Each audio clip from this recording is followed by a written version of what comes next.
ها يا جمال، قدرت تحل اللغز؟ Series yang dibuat berdasarkan dari salah satu novel terbaik karangan Ahmad Khalid Taufik ini berkisah tentang perjalanan misterius Jamal saat bekerja di resepsionis Hotel Luna. Sang penulis yang juga merupakan dokter ini terkenal dengan karyanya yang berjumlah lebih dari 200 novel.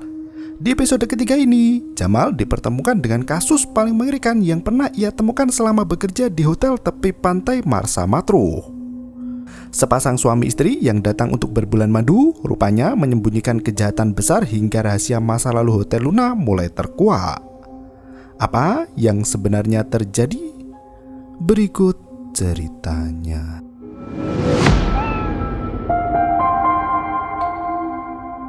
Lagu cinta mengiringi langkah Sarah Hussein yang melenggang menuju ke Hotel Luna. Gadis rupawan itu tampak bahagia dengan senyum lebarnya untuk menyambut hari baru yang mendebarkan. Sarah menaiki kereta selama 6 jam dari Alexandria menuju ke Marsa Matruh. Setelah beberapa menit naik taksi, akhirnya ia sampai juga di Hotel Luna. Setelah masuk ke dalam, Mustafa bersama dua pelayan wanita yaitu Huda dan Madiha berdiri di depan ruangan Pak Michael sembari mendengarkan percakapan di dalam sana. Jamal langsung emosi melihat tingkah mereka bertiga yang tidak sopan. Ia bertanya apa yang sedang terjadi di sana. Huda menjelaskan jika Pak Michael sedang berbincang dengan calon resepsionis baru yang akan membantu pekerjaan Jamal. Tampaknya karyawan baru itu adalah Sarah Hussein. Mustafa justru meminta Jamal untuk ikut bergabung dan menguping pembicaraan atasan mereka. Tak berselang lama, Pak Mena keluar dari ruangannya dan mengusir mereka untuk segera kembali bekerja.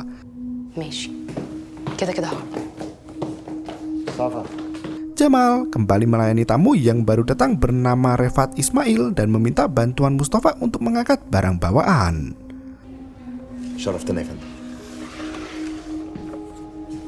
Setelah tamu itu melenggang ke kamarnya, Sarah menghampiri Jamal dengan senyum merekahnya.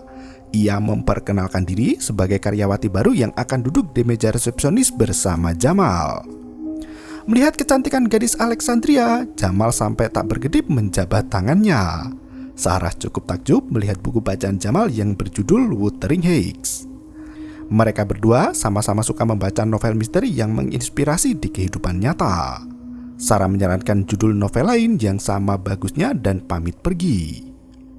Tasbah ala khair. Jamal masih terkesima dengan kecantikan Sarah hingga tak menyadari jika gadis itu sudah melenggang dari hadapannya. Pak Mena sengaja membunyikan bel agar Jamal tersadar dari lamunan panjangnya itu.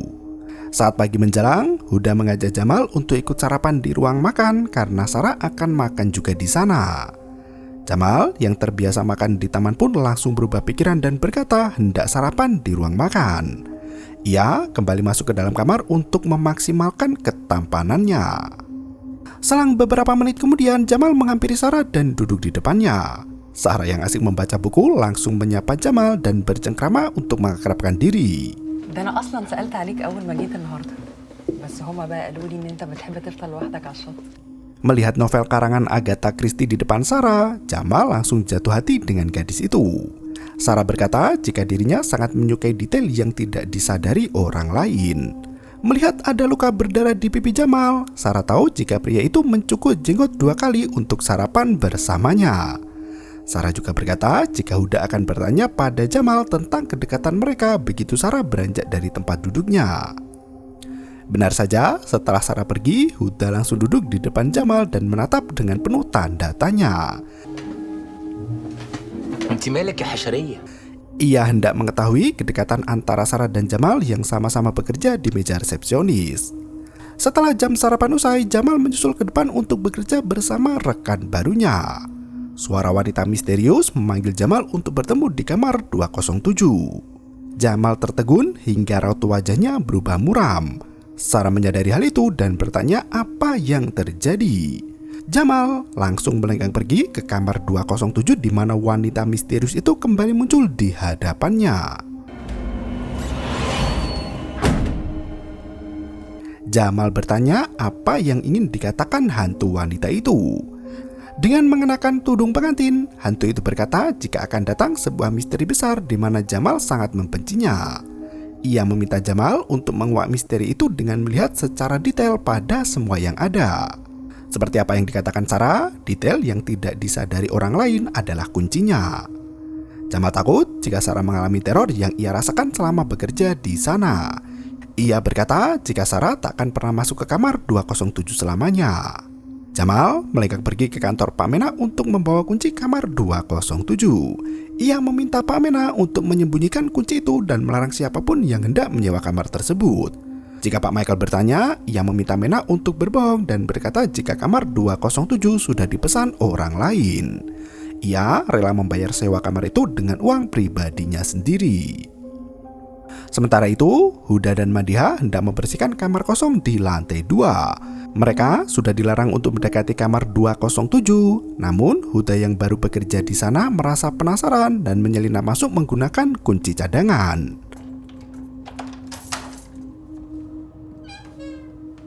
Sesampainya di dalam, Huda terhipnotis oleh suasana kelam nan mencekam. Lukisan di kamar menunjukkan situasi restoran hotel yang tampak ramai pengunjung. Huda masuk ke dalam kamar dan duduk di atasnya sembari membaca majalah.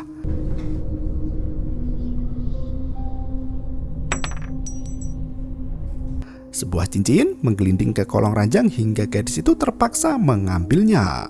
Tiba-tiba, saat malam datang, Sarah menggoda Jamal yang melamun tak bertenaga. Sarah berkata jika pekerjaan mereka akan segera usai setelah satu pelanggan terakhir datang. Tamu itu sudah melakukan reservasi sejak jauh hari untuk berbulan madu di sana. Mendengar hal itu, Jamal teringat dengan perkataan hantu wanita di kamar 207. Ia langsung memeriksa buku catatan hotel seiring dengan pasangan suami istri yang datang ke hadapan. Mereka adalah Muhammad Sayekh dan istri Maha Gandori.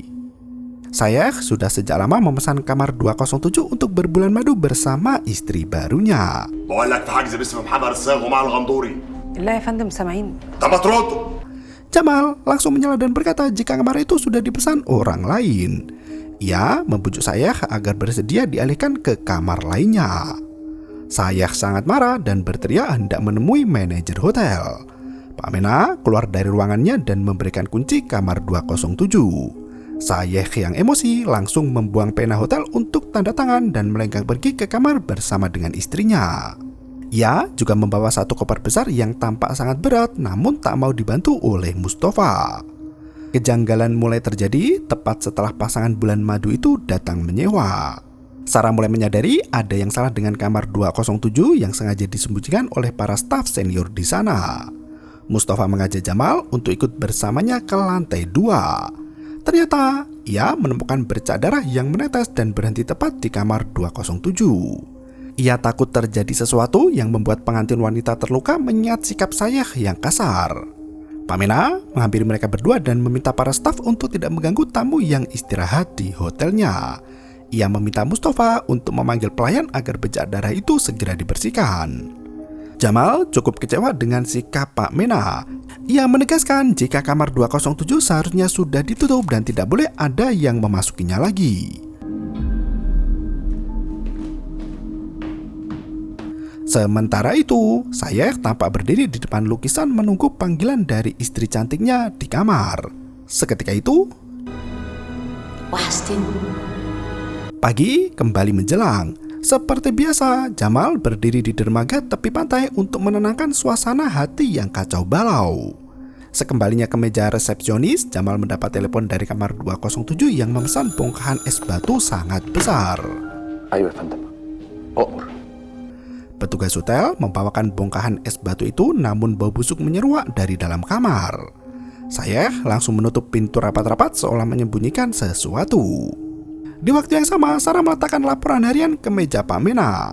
Ia melihat tumpukan order meja resepsionis yang berisi catatan penyewa kamar 207. Diam-diam, Sarah mengambil buku itu untuk mencari tahu di balik misteri kamar 207. Jamal bersama Mena di taman membicarakan sosok wanita misterius mirip Sherin berada di kamar terkutuk itu. Ia merasa pernah mendengar nama Maha Gaunduri sebelumnya dan hendak meminta bantuan Mahmud untuk memeriksa identitas wanita itu. أنا عندي واحد صاحبي ممكن يتأكد لي. هكلمه بكرة وأخليه يسأل لي عليها. Saat malam tiba, Madiha yang masuk ke ruang penyimpanan terkejut melihat Huda duduk sendirian di sana. Huda tampak lesu dan terus bergemam tanpa menyadari temannya datang. هدى Huda melenggang pergi dengan tatapan kosong yang membuat Madiha semakin khawatir padanya. Jamal yang kelelahan rebahan di kursi taman hotel, namun ia langsung bermimpi aneh. Jamal sudah berada di dalam kamar mayat di mana satu ranjang berisi mayat manusia. Saat Jamal hendak membuka selimut mayat itu, tiba-tiba tangan wanita pucat keluar dari ranjang seolah hendak menyambut kedatangan Jamal. Hantu wanita penunggu kamar 207 muncul lagi dan berkata jika mayat itu adalah clue kedua. Ia bertanya apakah Jamal sudah memecahkan misteri itu. Jamal kembali mendekati mayat yang bergerak dan membukanya. Ternyata Jamal terbangun dengan penuh ketakutan setelah melihat Sayeh menatap ke arahnya. Di pagi berikutnya, Sayeh buru-buru turun ke meja resepsionis dan meminta lebih banyak es batu. Ia memaksa agar bongkahan es batu itu dikirim ke kamar secepatnya. Jamal sempat bertanya akan digunakan apa es sebanyak itu. Sayeh langsung menggebrak meja dan bergegas kembali ke kamarnya.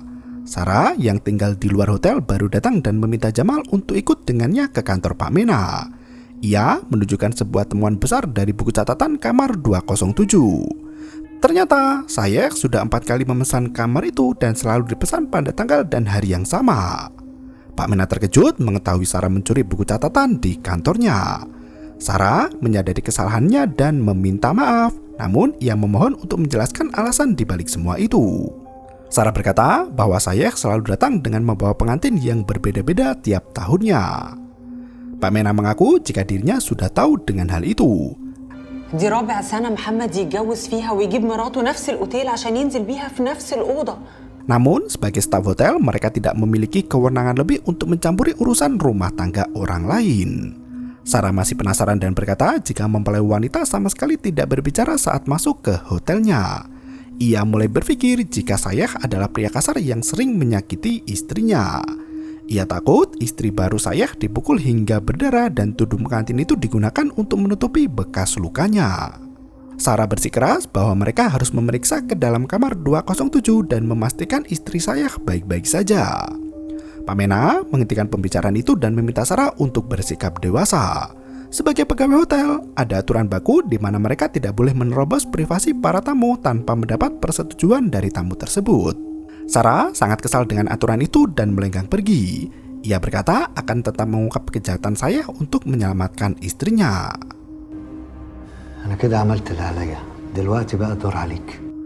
Di tempat lain, Mahida masih mengkhawatirkan kondisi Huda. Ia bertanya pada Abir dan rekan lainnya di mana Huda berada karena gadis itu tak terlihat sejak kemarin. Abir mengaku tak melihat keberadaan Huda. Ia meminta Mahida untuk mencari sendiri di sekitaran pantai. Tak berselang lama, Sayeh keluar dari hotel meninggalkan ruangannya. Sarah dan Jamal saling tatap seolah memberi pertanda ada kesempatan emas. Sarah langsung pergi ke kamar itu untuk mengetuk pintu. Ia mendengar suara wanita yang menyahut dari dalam. Sarah memperkenalkan diri sebagai resepsionis hotel dan meminta izin untuk masuk ke dalam kamar. Wanita itu menolak dan bertanya di mana suaminya berada. Sarah berkata jika Sayeh baru saja pergi dari hotel. Suara wanita itu justru berkata jika suaminya sudah berada di belakang Sarah. Saat Sarah memalingkan muka, ternyata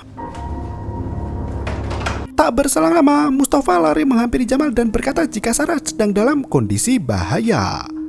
Rupanya Sayeh marah besar dengan tingkah Sarah yang berani berbicara pada istrinya. Ia membentak dan mencengkeram tangan Sarah seolah hendak menyakiti gadis resepsionis itu. Jamal langsung melerai mereka berdua, namun Sayeh menampar pipi Jamal hingga tersungkur ke lantai. Di hadapan pelanggan hotelnya, Pak Michael meminta maaf atas kelakuan resepsionis barunya itu. Ia juga memberikan champagne gratis untuk menebus kesalahan pihak hotel. Setelah Pak Sayeh pergi, Pak Michael memberi peringatan keras pada Sarah. Jika gadis itu mengulang kesalahan yang sama, maka ia tak segan untuk memecatnya. Pak Michael selalu mengusap cincin di kelingkingnya saat merasakan cemas. Sarah meminta maaf pada Jamal atas sikap cerobohnya itu. Namun Sarah masih bersikeras jika istri saya disekap di dalam kamar hingga tak pernah keluar kemanapun juga. Sarah tak bisa tinggal diam jika memang benar wanita itu dipukuli suaminya. Jamal meminta Sarah untuk bekerja di meja resepsionis karena ia harus keluar sebentar. Ia berjanji akan segera kembali setelah urusan hotel selesai. Jamal berpesan agar Sarah tidak mendekati kamar terkutuk itu lagi, terutama saat dirinya pergi keluar. Jamal pergi ke pusat perbelanjaan Marsha Matru untuk menggunakan telepon umum. Ia menelpon kerabatnya Mahmud untuk mencari tahu tentang wanita bernama Maha Gonturi.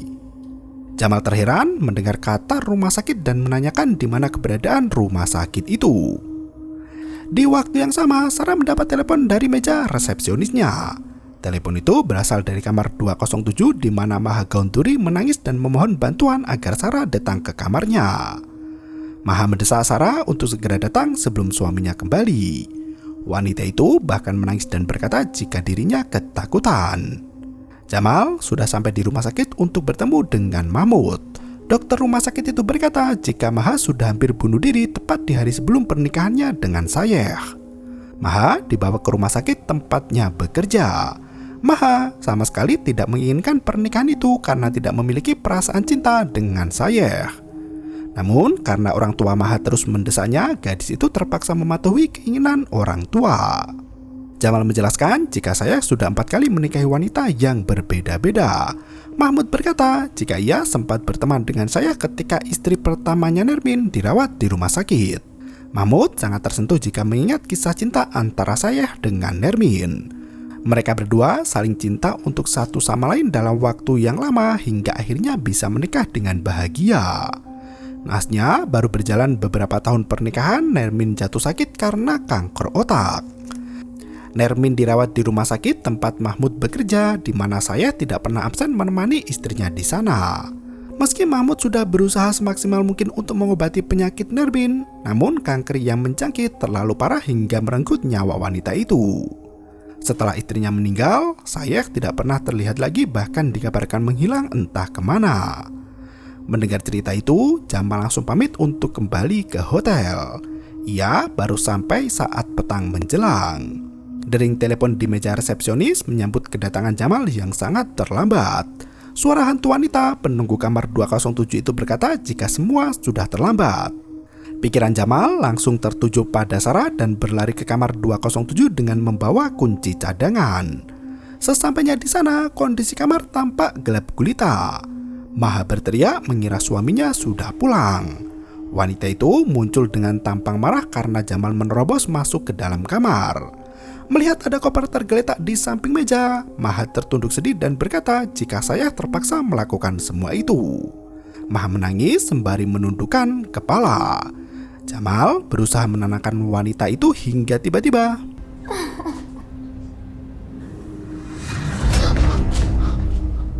sosok Maha berubah menjadi hantu wanita penunggu kamar. Ia bertanya apakah Jamal sudah berhasil mengungkap misteri dari pasangan pengantin baru. Mendengar suara dentuman dari luar kamar, Jamal berlari mencari keberadaan Sarah yang ternyata Sayeh menyekap wanita itu dengan menggunakan pisau yang menempel tepat di leher Sarah.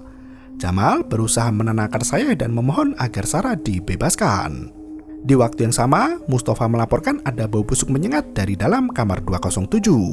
Jamal membiarkan pintu itu terbuka hingga bau menyengat keluar memenuhi lorong lantai 2. Pak Mena bersama Mustafa dan satu staf lain memeriksa ke dalam kamar mandi. Ternyata bagian wanita yang direndam ke dalam air es tampak mengambang dan hancur setelah terlalu lama disimpan di sana. Mustafa sampai muntah-muntah tak kuat mencium bau yang sangat menyengat itu. Jamal masih berusaha menyelamatkan Sarah dari sekapan Sayeh. Ia berkata jika Sayeh pertama kali datang ke hotel bersama Nermin untuk berbulan madu di kamar 207. 1 tahun kemudian, Sayeh kembali datang di waktu dan tanggal yang sama untuk memesan kamar yang sama namun dengan wanita yang berbeda. Ternyata hantu penunggu kamar 207 memberi imbalan pada Sayeh untuk bisa bertemu lagi dengan Nermin namun dengan syarat yang berat. Sayeh menangis menyadari kejahatannya telah terbongkar. Kamar itu bisa membawa Nermin kembali setiap 1 tahun sekali dengan tumbal nyawa seorang wanita di malam pertama mereka. Jamal menguak kebenaran lain bahwa saat Sayeh masuk ke kamar hotel itu, Maha tak pernah ada di sisinya. Hantu penunggu kamar itu menjelma menjadi mempelai wanita yang seolah berjalan bersama Sayeh menuju ke dalam kamar. Padahal yang sebenarnya terjadi adalah Maha sudah mati dan tubuhnya berada di dalam koper dan meneteskan banyak darah di koridor lantai 2. Sayeh sengaja memesan bongkahan es untuk menghalangi pembusukan jasad Maha yang semakin berbau menyengat. Sayeh menangis dan melepaskan Sarah dari jeratannya. Ia berkata jika dirinya hanya ingin bersama Nermin selamanya. Sayeh belum bisa menerima kematian Nermin hingga memaksanya untuk melakukan perjanjian dengan iblis. Sayeh pun ditangkap polisi setelah mayat Maha dikeluarkan dari bak mandi kamarnya. Mayat itu penuh dengan darah basah mengotori selimut putih. Tampaknya kamar 207 menjadi ruang keramat yang bisa dijadikan tempat pesugihan terutama untuk mereka yang tertekan hebat dan kehilangan arah. Sembari duduk di taman, pagi itu Sarah dan Jamal membicarakan perihal kamar 207 yang terus meminta tumbal. Sarah berkata jika ruangan itu selalu menarik perhatian orang-orang yang terluka. Jamal mengungkapkan jika ia sering masuk ke kamar itu namun tak ada hal buruk yang menimpa. Sarah mengetahui kemungkinan lain bahwa belum waktunya bagi Jamal untuk mengetahui akhir dari perjalanan di Hotel Luna. Sarah mengetahui kemungkinan lain bahwa belum waktunya bagi Jamal untuk mengetahui akhir dari perjalanannya di Hotel Luna. Jamal bersikeras bahwa ruangan itu harus segera ditutup sebelum memakan banyak korban lainnya. Sarah menegaskan jika kamar itu tak akan bisa ditutup karena jin penunggunya bisa marah besar. Sarah melenggang pergi sembari memberi potongan koran yang memberitakan kejahatan Muhammad Sayeh. Pria itu menikahi Maha Gaunturi hanya untuk dijadikan tumbal demi bertemu dengan mendiang istri pertama. Setelah ditangkap, Sayeh memilih untuk mengakhiri hidup di dalam penjara. Sementara itu, Pak Mena tampak khusyuk berdoa menggunakan rosario di tangannya. Ia menemani Madiha yang sedang membersihkan kamar mandi bekas rendaman mayat. Lukisan di kamar itu berubah menjadi foto Sayeh dan Maha yang melangsungkan pernikahan. Setelah mereka pergi, kursi goyang di dalam kamar itu bergerak dengan sendirinya. Huda berjalan di perkotaan masih dengan tatapan kosong penuh tanya. Pamena mengembalikan kunci kamar 207 ke lobi depan dan meminta Sarah untuk bertemu Pak Michael di ruangan. Jamal melamun sendirian teringat perkataan hantu wanita tadi malam. Hantu itu berkata, meski Jamal berusaha melindungi Sarah, gadis itu tak akan bisa keluar dari hotel dalam keadaan hidup. Jamal tersadar dari lamunannya dan menyapa Pak Mena. Manajer hotel itu kembali ke dalam ruangannya hingga ia menemukan catatan reservasi kamar 207 atas nama Syed Muhammad Al-Shawaf. Huda berjalan menuju ke rel kereta api dan menabrakkan dirinya hingga tak bernyawa lagi. Kasus itu menambah deretan panjang kematian yang bermuara di kamar 207. Dan film pun bersambung.